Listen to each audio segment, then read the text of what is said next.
Myles Garrett just did something that hasn't been done in over 40 years. He didn't just win Defensive Player of the Year, he won it unanimously. Every single vote, 50 out of 50. No debate, no competition. Complete domination. And the reason why is absolutely insane. Garrett didn't just have a great season, he had a historic season. He broke one of the oldest records in football, a record that people thought would never be touched. He reached a milestone that seemed impossible just 5 years ago, and he did it all while his team was falling apart around him, while coaches were resigning, while the offense was struggling, while chaos consumed the Cleveland Browns organization. What Myles Garrett accomplished in 2025 is going to be talked about for decades, and the numbers behind this historic season are going to blow your mind. February 8th, 2026, the NFL Honors Ceremony in Las Vegas, the biggest night in football outside of the Super Bowl. Awards are being handed out to the best players, coaches, and moments of the 2025 season. But when they get to the Defensive Player of the Year award, everyone in that room already knows who's winning. Myles Garrett, Cleveland Browns, unanimous. The announcement sends the crowd into applause. Garrett walks to the stage wearing a custom suit, composed but clearly emotional. He accepts the trophy from a presenting Hall of Famer and steps to the microphone.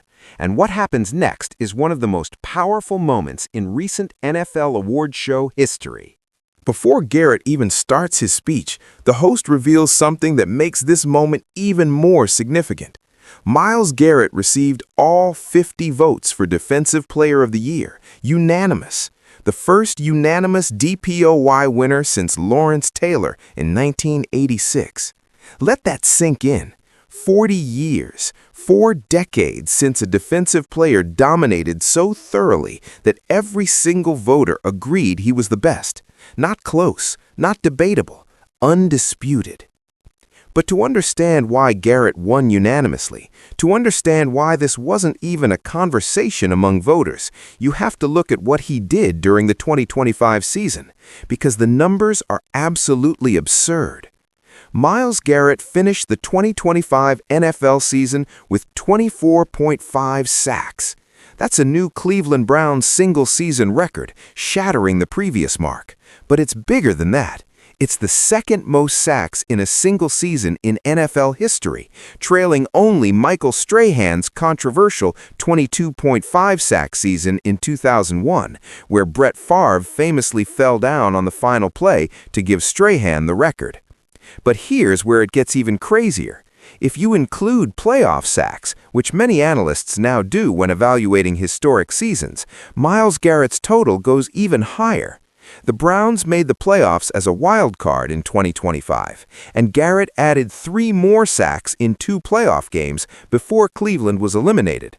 That brings his total to 27.5 sacks in a single season when you count the postseason. Nobody in the modern era has ever reached 27 sacks in a single year, including playoffs. Nobody. But sacks are just part of the story. Myles Garrett also finished the 2025 season with 53 quarterback hits, 17 tackles for loss, 5 forced fumbles, and 2 fumble recoveries. He was credited with 28 quarterback hurries by Pro Football Focus. He had a pass rush win rate of over 30%, meaning he beat his blocker and got pressure on the quarterback on nearly 1 out of every 3 pass plays. Offensive coordinators game-planned entire schemes around avoiding Myles Garrett. Teams double-teamed him on over 60% of his pass rushes. They ran away from his side of the field. They used tight ends and running backs to chip him at the line of scrimmage. They called quick passes to get the ball out before he could get home. And he still dominated. He still wrecked games. He still made offensive coordinators look helpless. There were multiple games during the 2025 season where Myles Garrett single-handedly took over and won the game for Cleveland. Let me walk you through 3 specific examples that defined his historic campaign. Week 7 against the Baltimore Ravens, division game, nationally televised. The Browns' offense was struggling, couldn't move the ball, and the Ravens were controlling the game. But in the fourth quarter, with Baltimore driving for what would have been a game-sealing touchdown, Garrett exploded off the edge, beat two blockers, and strip-sacked Lamar Jackson. The ball bounced right to a Browns defender who returned it for a touchdown. Cleveland won 17-14.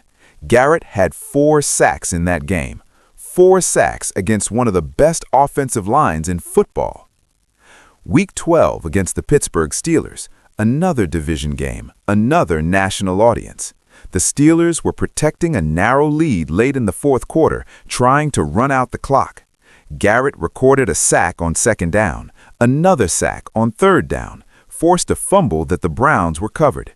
Cleveland got the ball back, scored, and won the game. Garrett had 5 tackles for loss in that game, the most by any defensive player in a single game all season. Week 16 against the Cincinnati Bengals, the Browns needed a win to stay in playoff contention. Joe Burrow and the Bengals offense were rolling, putting up points, and it looked like Cincinnati was going to pull away. But Myles Garrett recorded 3 sacks, including one on a crucial third down late in the fourth quarter that forced a punt and gave Cleveland the ball back with a chance to win. The Browns drove down the field and kicked a game-winning field goal as time expired. Garrett was the reason they even had that opportunity. These weren't just stat-padding performances. These were game-changing, franchise-altering moments where one player took over and refused to let his team lose. And what makes Garrett's 2025 season even more remarkable is the context. The Cleveland Browns were a mess organizationally. Kevin Stefanski was fired early in the season after a terrible start. Todd Monken took over as head coach mid-season. The offense couldn't score. Deshaun Watson was hurt again. The team was in constant flux. But Myles Garrett never wavered. He showed up every single week and played at a Hall of Fame level. He dragged the Browns to a wild-card playoff spot almost by himself. Without Garrett, Cleveland probably wins 4 or 5 games. With him, they won 10 and made the postseason. That's the definition of valuable. That's why he won DPOY unanimously. But let's talk about the record that Garrett broke, because this is what puts him in the history books forever. For decades, the single-season sack record has been one of the most iconic individual achievements in football. Michael Strahan set the record in 2001 with 22.5 sacks. Before that, Mark Gastineau held it with 22 sacks in 1984. These were considered untouchable marks, especially as offensive schemes evolved to get the ball out quicker and protect quarterbacks better. But Myles Garrett didn't just break the record, he shattered it. 24.5 sacks in the regular season, 27.5 when you include playoffs. And he did it in an era where sacks are harder to come by than ever before because of rule changes that protect quarterbacks and offensive line techniques that have evolved to neutralize elite pass rushers. When Garrett was asked about breaking the record during his DPOY acceptance speech, he said something that resonated with everyone watching. Records are made to be broken, but what I'm most proud of is that I did this while my team was going through hell. I could have shut it down. I could have coasted. But I owed it to my teammates, to this city, to show up every single day and give everything I had. That's what this award represents to me, not just the sacks, but the mentality. That quote went viral immediately. It was shared millions of times across social media. Analysts called it one of the most authentic, powerful acceptance speeches in recent memory. Because Garrett wasn't bragging, he wasn't showboating. He was being real about the adversity and how he responded to it. But the story doesn't end with the DPOY award, because what Myles Garrett did in 2025 has massive implications for his legacy and his future. First, Garrett is now firmly in the conversation for greatest pass rusher of all time. He's 29 years old. He's in his prime. He already has 2 DPOY awards, including one unanimous. He already holds the single-season sack record. If he stays healthy and plays at this level for another 4 or 5 years, he's going to the Hall of Fame as a first-ballot lock, and he might go down as the greatest defensive end to ever play the game. Second, Garrett's historic season puts enormous pressure on the Cleveland Browns to build a championship team around him. He just proved he can carry a defense by himself, but he shouldn't have to. The Browns need to give him help. They need to draft well. They need to sign the right free agents. They need to fix the offense so Garrett isn't playing from behind every game. Because here's the reality. Myles Garrett is about to turn 30. His prime window is right now. The Browns have maybe 3 or 4 more years to win a championship with him at peak level. If they waste this window, if they don't capitalize on having a unanimous DPOY, a record-breaking pass rusher, and a generational talent, it will go down as one of the biggest organizational failures in NFL history. Third, Garrett's contract situation is going to become a major storyline over the next year. He's currently under contract through 2026, but the Browns are going to have to extend him or risk losing him in free agency. And after what he just accomplished, his next contract is going to be enormous. He's going to reset the market for defensive players. He's going to get paid like the best defensive player in football because that's exactly what he is. The Browns can't afford to let Myles Garrett walk. He's the face of the franchise. He's the one elite, undeniable superstar they have. Losing him would set the organization back a decade. As Garrett stood on that stage in Las Vegas, holding his unanimous DPOY trophy, talking about his record-breaking season, the entire football world was watching, and the message was clear. Myles Garrett is not just the best defensive player in football right now. He's one of the best defensive players ever.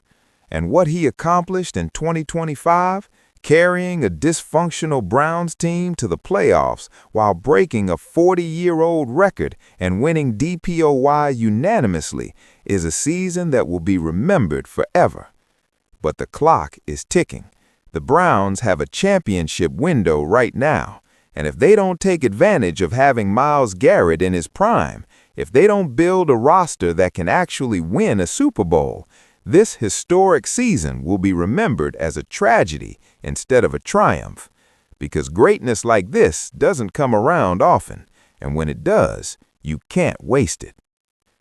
Myles Garrett's unanimous Defensive Player of the Year award and record-breaking 2025 season is a historic achievement that cements his legacy as one of the greatest to ever play.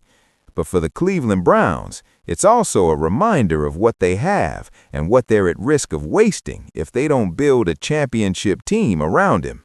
The window is open. The question is whether the Browns can capitalize before it closes.